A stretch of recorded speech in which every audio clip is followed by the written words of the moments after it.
que queres de nós, Jesus Nazareno? Vieste para nos destruir? Talvez não de forma tão direta assim, mas com um pouco mais de, talvez, polidez, cautela, já tenhamos dito alguma coisa semelhante ao Senhor. É verdade, o custo para seguir a Cristo é muito alto.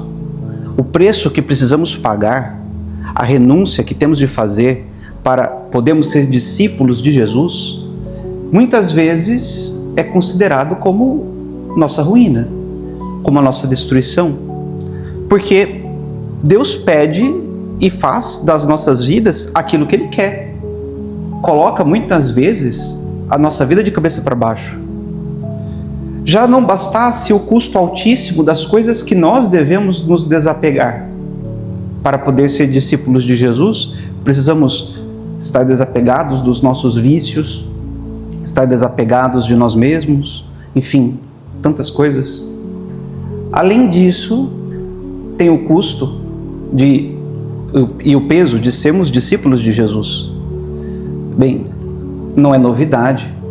Quantas pessoas chegam até nós? Padre, depois que eu me converti, depois que eu comecei a levar o Evangelho a sério, a minha família não fala mais comigo. Os meus amigos já não são tão amigos assim. As pessoas que eu admirava, agora me tratam como se fosse um desconhecido.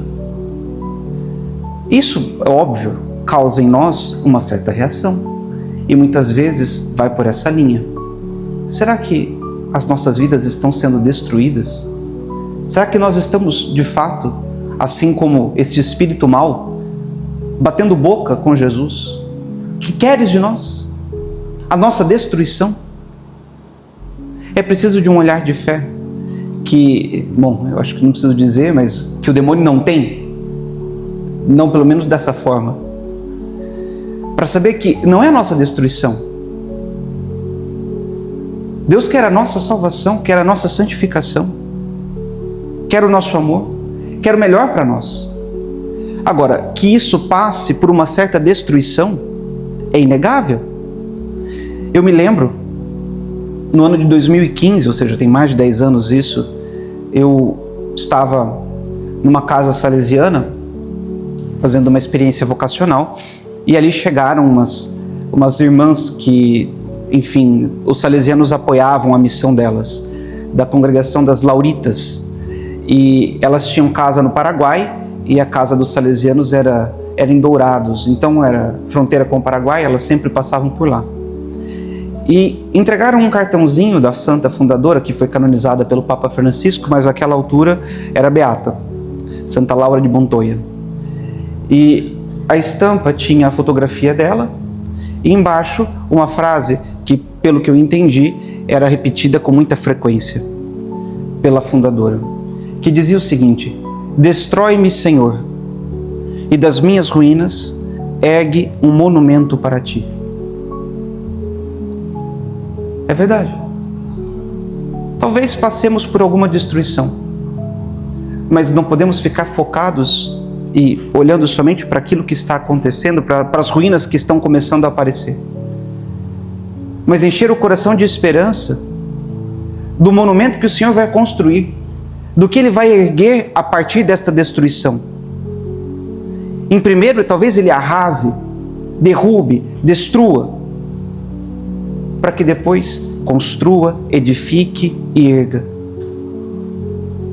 Talvez primeiro precisamos ser devastados para depois florescer.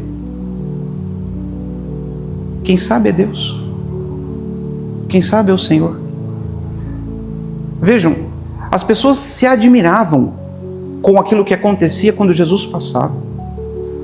Disse uma única palavra. Uma única palavra. E até mesmo o demônio obedeceu. Com uma única palavra, ele é capaz de fazer maravilhas nas vidas de cada um de nós. Por isso, é verdade, o custo é alto. Às vezes, temos de renunciar coisas que ainda não estamos prontos para renunciar. Mas não podemos nos assustar com aquilo que Deus está pedindo, porque, obviamente, é para a nossa salvação.